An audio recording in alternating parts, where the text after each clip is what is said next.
the king's word is a law. And of course, you know that no one breaks the law and goes scot-free. Yes. The people own allegiance and loyalty to the king, and the king in return owns them protection, justice, and order. It is the responsibility of a king to protect his kingdom, to enforce justice, to preserve or expand his territory, to appoint officials, and also to represent the identity of the kingdom. A king does not govern alone, but with the appointment of the officials, such as the prince, the princesses, the governor, the military, the commander, the judges, the tax collectors, ambassadors, etc. And all these officials operate under the delegated authority from the throne. I also want you to know that a king protects and defends his kingdom from the enemies, conquers enemies, and maintains internal peace. A kingdom is not without its own culture, such as language, customs, values, dress, traditions, and symbols, such as the flags, the seals, the throne, and the crown. And wherever the citizens go, they represent their kingdom and the king.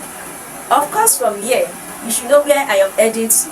So, stay with me while we unleash the secrets and the mysteries of the kingdom of heaven. Before I go away from here, let me quickly clear something that many of us might not understand.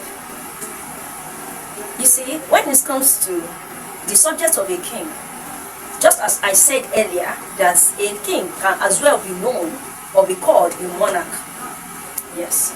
But we also know that there is another word that we usually hear from movies, especially movies from Asian countries like Chinese, Korea, and the rest.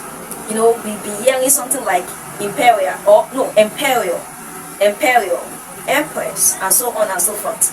So, what's the difference between a king, a monarch, and emperor? So let's quickly clear the air before we bid goodbye to this particular subject of a general king. A monarch may be a king, a queen, an emperor, an empress, a sultan, or a shah.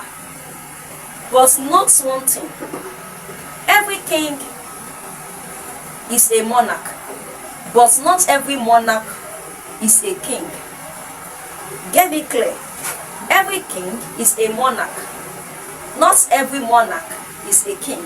And remember I said just now that a monarch can be a queen, a king, an empress, an emperor, a sultan, or a shah.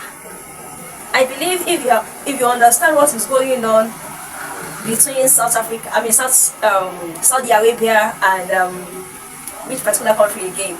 Saudi Arabia and Iran, or something like that, you should understand the subject of a sultan and a shah. But I'm not going there. I'm not touching that at all. It's none of my business. So let's just focus on our business and do it absolutely. And of course, you would have heard about Roman Empire. Roman Empire is not something hidden, it's everywhere. We always hear about it all the time. So when we talk about empire, what do we mean? You see, an empire is like a kingdom ruling over every other kingdoms. So an empire has multiple kingdoms, nations, and territories under it. And it is these multiple kingdoms, nations is being ruled by just one ruler. And that ruler is called an emperor. So an emperor is that monarch or that particular ruler over an empire. So that's the difference between a kingdom, or maybe probably a king, a monarch, and emperor. And when you hear the word imperial, it's still the same thing as empire.